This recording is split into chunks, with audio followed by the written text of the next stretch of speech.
Olá pessoal, passando aqui hoje para falar sobre o diagnóstico diferencial das doenças micronodulares e a sua relação com o lóbulo pulmonar secundário. Nós temos três tipos de distribuição desses micronódulos em relação ao lóbulo pulmonar secundário. O primeiro é o tipo de padrão com distribuição aleatória ou randômica, onde os micronódulos eles não respeitam nenhuma região específica do lóbulo pulmonar secundário, eles comprometem a periferia do septo interlobular, ou a superfície pleural, ou o interstício peribroncovascular, ou os ácinos alveolares no interior do lóbulo pulmonar secundário. Diante desse padrão de distribuição, nós temos alguns diagnósticos diferenciais e no nosso meio o principal diagnóstico a ser considerado é a tuberculose miliar. Já se nós estivermos diante de um padrão de comprometimento centrolobular, esses micronódulos eles estão localizados no centro do lóbulo pulmonar secundário e eles podem ser únicos ou agrupados. Quando eles são agrupados, nós chamamos de imagem de árvore em brotamento. E o padrão de árvore em brotamento pode formar um aspecto meio que em cachos de uva, como aqui, ou um padrão em X ou até mesmo em Y de comprometimento. Diante desse padrão de distribuição, a primeira patologia, a primeira doença que nós temos que pensar são as bronquiolites inflamatórias infecciosas, que disparadamente é a principal doença que cursa com esse padrão de comprometimento centrolobular.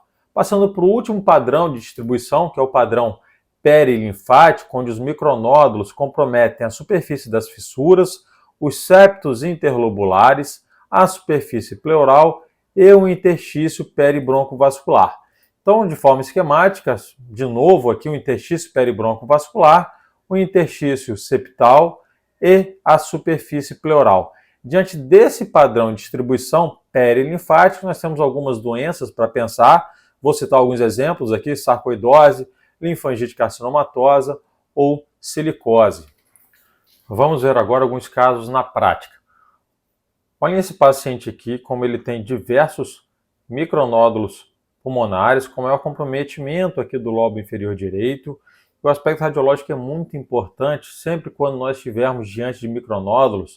O primeiro aspecto radiológico que eu procuro é se esses micronódulos eles tocam a pleura ou se eles comprometem as fissuras. Então olhem aqui, eu tenho diversos micronódulos, mas olhem como a superfície pleural ela está lisa.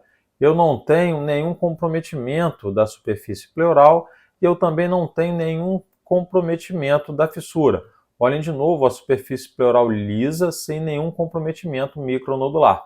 Diante desse padrão radiológico, eu estou diante de uma distribuição centrolobular e a principal doença que eu tenho que sugerir como diagnóstico é a bronquiolite. Nesse paciente, foi uma bronquiolite infecciosa.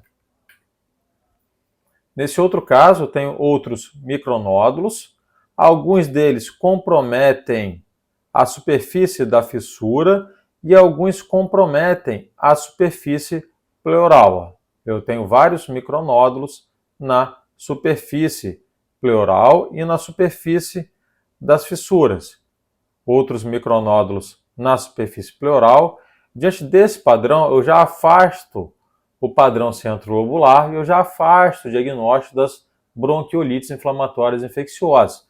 Então, diante desse aspecto radiológico de micronódulos que comprometem a fissura e a superfície pleural, eles podem ter uma distribuição aleatória, que é a distribuição hematogênica randômica, ou a distribuição perilinfática. Percebam que aqui eu não vejo comprometimento do interstício peribroncovascular, que favoreceria o diagnóstico de uma doença de distribuição perilinfática. Diante dessa distribuição de micronódulos, uma dica é sempre faça o MIP. MIP é projeção de intensidade máxima. Eu espeço o corte e somo as estruturas de alta densidade, favorecendo então o desenho e a visualização das estruturas vasculares e dos micronódulos. Com esse padrão de distribuição difusa e relativamente homogêneo de micronódulos, eu tenho um padrão então dito como aleatório, ou hematogênico, ou randômico. Diante desse padrão de distribuição, a principal doença que nós temos que pensar, que foi esse caso, é a tuberculose miliar. Passando então para o último caso, com uma distribuição perilinfática, perceba uma diferença. Esse caso aqui está um caso bem característico de uma distribuição perilinfática, onde eu tenho múltiplos micronódulos comprometendo a superfície pleural, múltiplos micronódulos na fissura, eu tenho múltiplos micronódulos ao redor dos vasos, aqui um vaso, contorno bastante regular, micronodular, e ao redor dos brônquios aqui também. Olha só como aqui a parede está normal e aqui a parede ela está micronodular. Então, um padrão com distribuição do interstício peribroncovascular, fissural e pleural, típico da distribuição perilinfática em um paciente com sarcoidose.